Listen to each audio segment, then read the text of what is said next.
So how much is this car?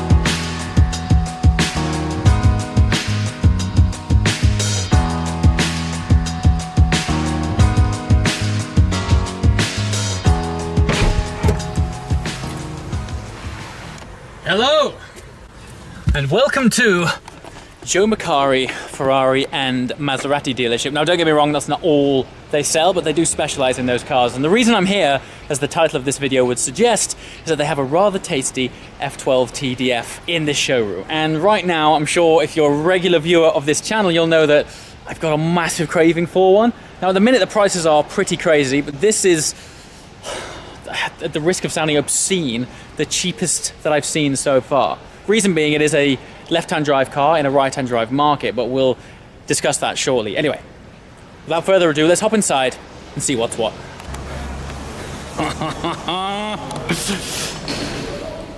Oh dear. There it is.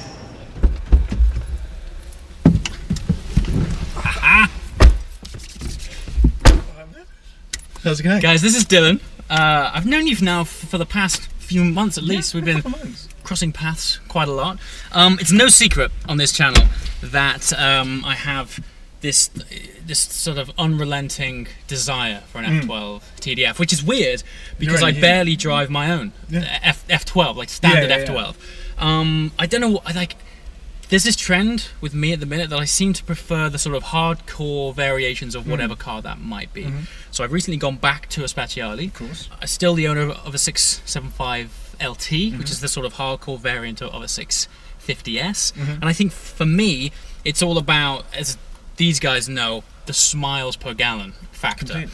And from my experience over the years, it's always the hardcore variants that just set me alight, man. Well, like, wasn't one of your first really cool cars a Scuderia? It was. There you go. That didn't end too well. No, I'm well aware. Thanks for bringing that one up. But yeah, every car that I have the fondest memory of is always the sort of the more impractical, the more hardcore version.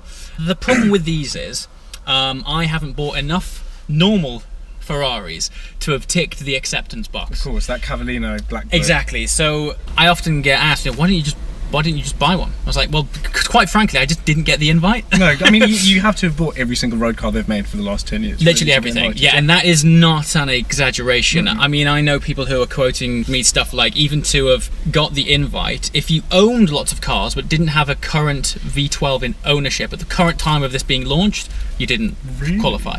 So let's talk about this car. Oh, it's so cool. So 799 of these made worldwide. Hence the reason I am only able to afford a left-hand drive one. Which actually, this can be looked at in two ways, right?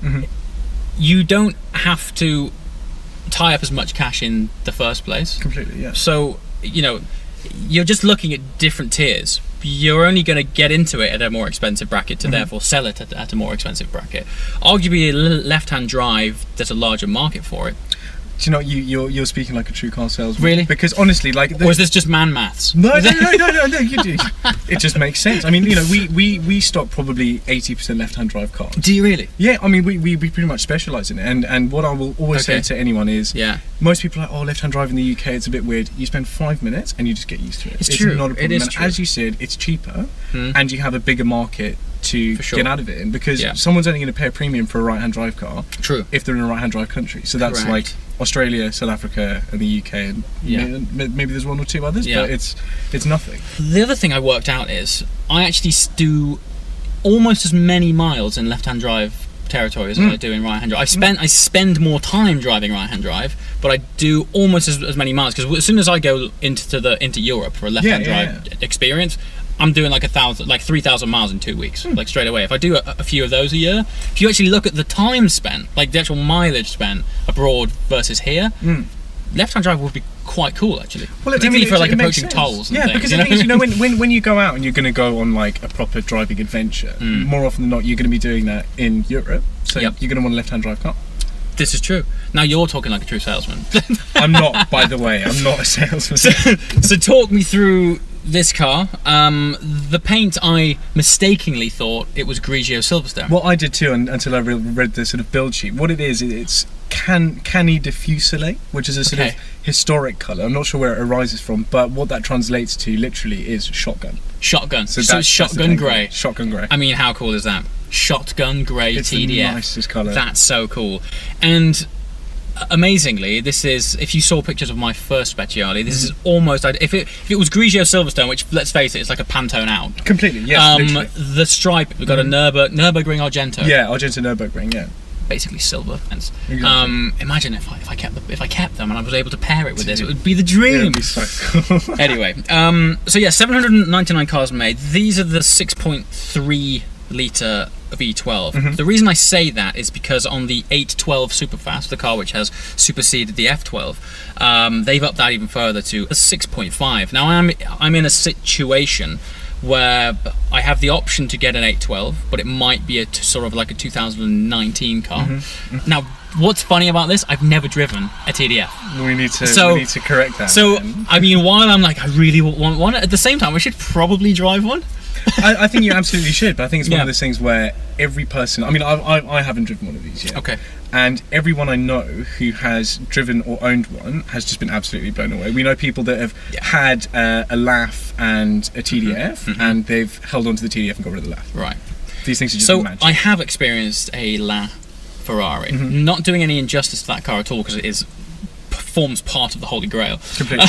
But when you're going at slower speeds, it's almost like a 458. It's so usable. It's so usable. Yeah. Now I can't confidently comment on this, but owners I know have had them, and people have experienced them. Even journalists have said this thing is mental. Yeah. Like, if you're not on the ball, you probably better not get in it. I mean, you will well know. But that's in what your I'm F12, looking for. Those things try to kill you left, right, and centre, and this is just even 4. So in the wet, if it's raining, I don't even take the F12 out. No. There's literally no point. It's stupid.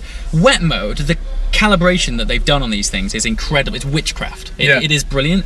But because it holds the car back so much, you're not experienced of anything of what you've actually paid for. It basically, what it allows you to do is it allows you to drive the car rather than exactly. It makes it so that you keep it on the road rather than being able to enjoy it. Rather than ending up through the hedge backwards. Literally, for sure.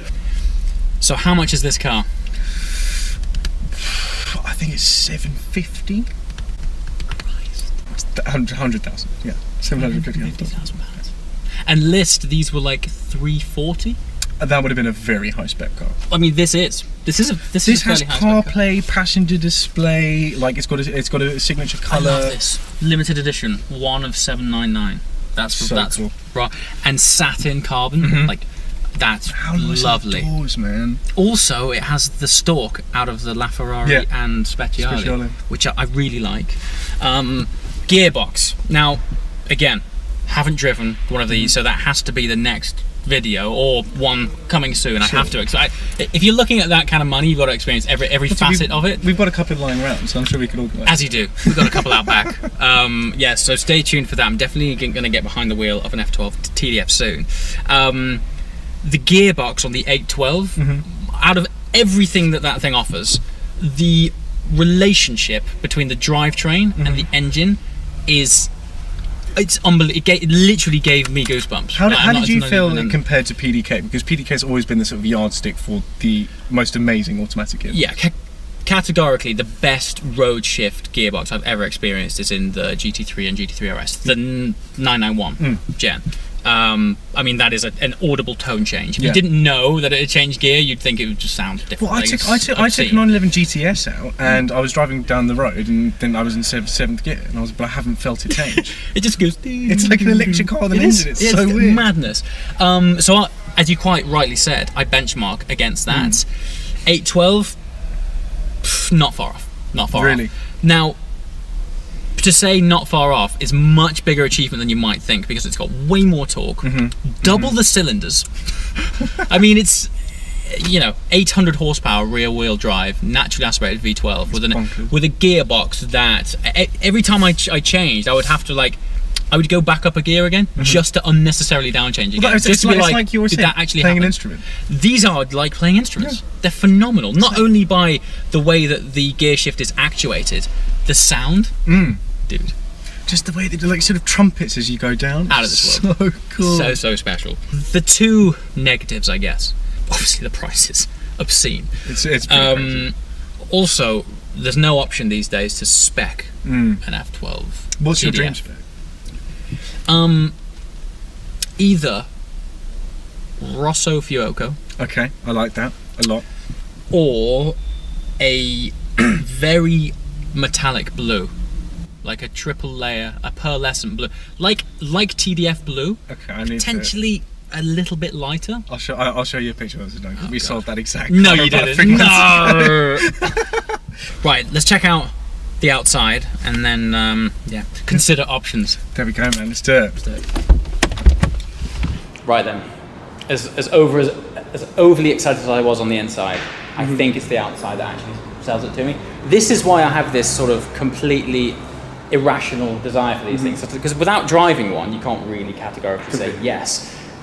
As you mentioned earlier, no matter what colour these things are in, just obscene. I mean, the things I can count that when we put a picture of an F12 TDF on Instagram, it would be probably the most liked photo we've ever put up. Seriously. Every single time. The desire for these things is madness. So that livery itself is called Argento Nürburgring, which basically means silver stripes and black stripe. Sculpture. Now, the aero work on this is next level crazy.